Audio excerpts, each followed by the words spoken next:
For old Chevy that don't have a crankshaft pulley bolt, you're going to need the center point. You're going to match up the 2 bolts on each side to the crankshaft pulley.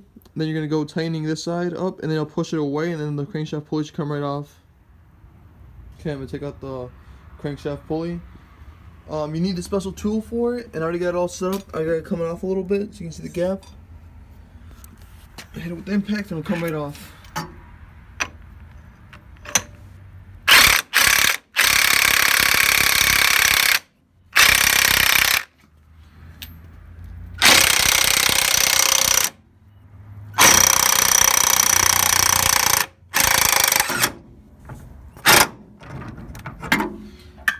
And it's out.